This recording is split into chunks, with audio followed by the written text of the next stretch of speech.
Hai, terima kasih sudah klik video ini.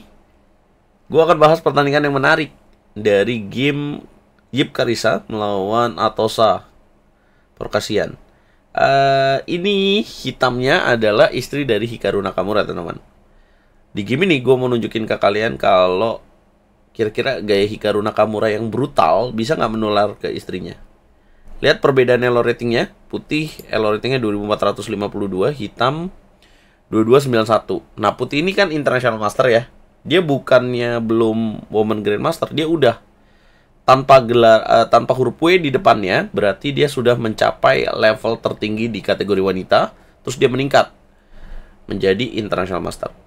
Langsung aja gue bahas gamenya. Ini dari US Championship 2025, kejurnasnya catur Amerika Serikat. Selain mereka ada juga Irina Krush ya, juga ada Jennifer Yu, banyak sekali teman-teman. Ada juga Alice Lee ya, yang bertanding di ajang ini. Putih memulai dengan langkah 4, hitam jawab dengan E5, putih kuda F3, hitam kuda C6, putih bishop C4, Italian game. Hitam kuda ke petak F6, putih D3, hitam H6, mencegah bishop G5 atau kuda ke petak G5, putih A4, memperkuat sayap menteri, hitam D6, putih A5, hitam A6. Stop dong pionnya, kalau dia masuk sampai ke baris ke-6 bahaya sekali. Pion B7 nya jadi lemah, kudanya jadi bisa terancam. Putih C3, hitam G6. Putih Queen B3, ancam F7, hitam harus jaga Queen E7. Putih kuda B ke petak D2, hitam bishop G7. Nah, jadi teman-teman di sini bisa belajar ya, sebagai pemain hitam kalau ketemu Italian game bisa juga loh direspon dengan gaya fianchetto kayak gini. Nggak melulu mesti ngikutin dengan Italian game. Kemudian putih lanjutkan dengan rokade, hitam rokade juga. Langkah ke-10, putih benteng E1. Dan manuver apa yang harus dilakukan oleh hitam kalau lu jadi hitam sob? Apa yang bakal kalian lakukan guys? Ya kalau middle game harus kreatif nih. Kuda ke petak D8. Putih kuda F1, hitam bishop E6. Putih kuda E3, pertukaran bishop dilakukan, dimakan lagi dengan kuda, dan hitam kuda E6. Kasih pion tuh di petak B7. Kalau diambil, jelas kelihatan ya, akan ada kuda C5, dapat pion D3. Gak mau dong, bishop E3 dicegah, propilaksis.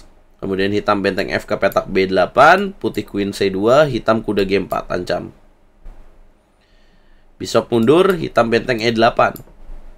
Putih H3, hitam kuda F6. Putih menyerang lewat sayap menteri. Gimana nih hitam? Masa dia mau nahan terus? Ya, hitam mainkan benteng A ke petak D8, putih benteng geser ke petak B1, benteng A. Kemudian hitam mencegah B5 dengan C6. Langkah ke-21, putih bishop E3, hitam manuver kuda D7. Jaga petak B6 bisa, dan juga idenya mau F5. Putih malah milih mundur bishop D2. Mungkin persiapan kuda mau ke sini ya, mencegah F5. Kalau F5 jadi bahaya. Hitam persiapan dulu nih, benteng F8. Ternyata harusnya fine-fine aja kalau F5. Benteng F8 dimainin. Kemudian putih G3. Nah, apakah mencegah kuda F4? Ini juga. Ataukah dia mau kuda H4 juga bisa idenya. Jadi kalau F5 kuda H4 ngancem pion G6. Hitam masih belum mau dorong pion F5. Sengit banget ya. Kemudian putih bishop C1. Mau ke sini kayaknya. Hitam kuda ke petak C7. Propilaksis lagi. Jadi kalau gajah ke sini langsung diancam. Saling mencegah. Putih raja G2. Hitam benteng F ke petak E8 lagi. Balik lagi. Nggak jadi. Bahaya lah ya ke sini. Akhirnya putih yang duluan membongkar dengan langkah D4. Hitam mengancam kuda dengan Queen E6. Putih kuda mundur ke petak D2. Kuda C. Kemudian hitam kuda B5. Menekan D4. Gajah B2 memperkuat rantai pion C3 dan D4. Pertukaran pion terjadi pada petak D4. Dimakan balik dengan pion dan D5. Putih E5. Nah, permainan jadi semakin rapat dengan tidak tertukarnya pion pusat. Langkah ke-30, hitam Queen E7, ancam pion petak B4, mundur lagi bishop C1, manuver dilakukan oleh Atosa.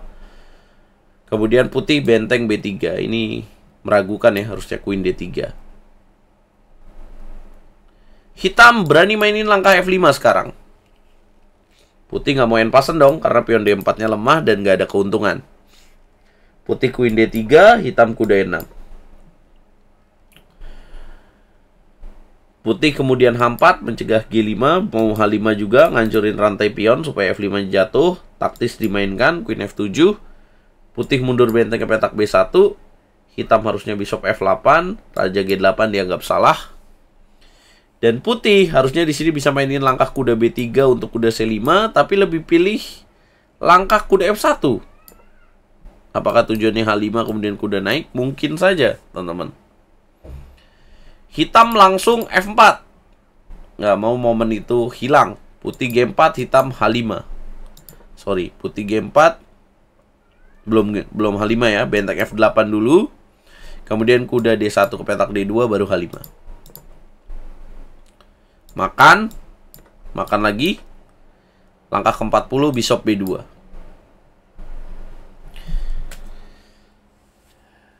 Kita bisa lihat ya, perlahan tapi pasti juga masih sama-sama bingung nih. Akhirnya karena waktu tinggal sedikit ya, putih tinggal 1 menit, coba ditukar Queen F5. Tapi setelah langkah ke-40 ini ada bonus waktu, teman-teman, karena ini sistemnya catur klasik. Pertukaran terjadi, makan lagi. Bonus waktu 30 menit ditampilkan. Langkah 41 tadi makan Queen, kemudian langkah 42 benteng G1, gajah F8, mundur, jaga pion. Benteng D7 naik, raja H3. Benteng ke petak G7. Udah bagus sih hitamnya ini. Udah mengunci pion ini ya. Kemudian benteng G ke petak D1 menolak. Raja naik ke petak F7 atau putih benteng B3, hitam raja ke petak E8. Putih kuda B1, hitam gajah E7, putih kuda C3. Di saat hitam lagi menyerang ke sayap raja, putih kayaknya ngerasa aman-aman aja. Padahal dia nggak tahu ya apa rencana dari hitam. Kuda makan kuda, kemudian benteng F8, gajah ke petak D2, dilanjutkan dengan baterai. Jadi jalur yang terbuka ini satu-satunya jalur benar-benar dikuasai oleh hitam. Penting banget ya untuk kita bermain seperti ini. Langkah 51 benteng mundur, benteng G4 naik, hitam naik. Benteng D ke petak C1, putih mainkan. Coba temukan langkah yang bagus pada posisi ini, teman-teman. Mungkin udah bingung ya, harus jalan kemana lagi.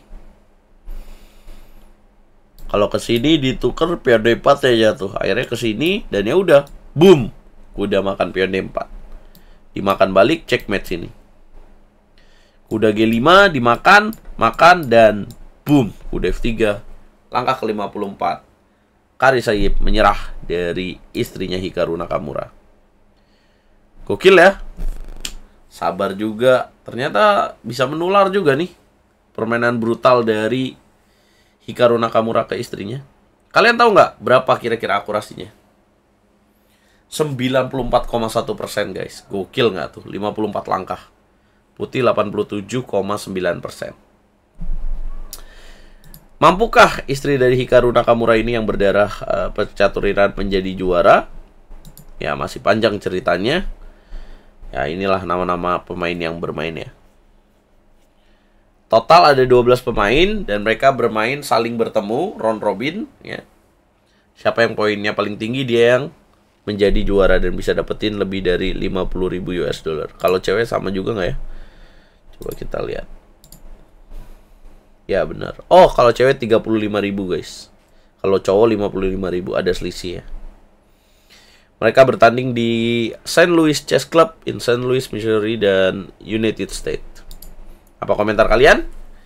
Kita ketemu di video berikutnya guys.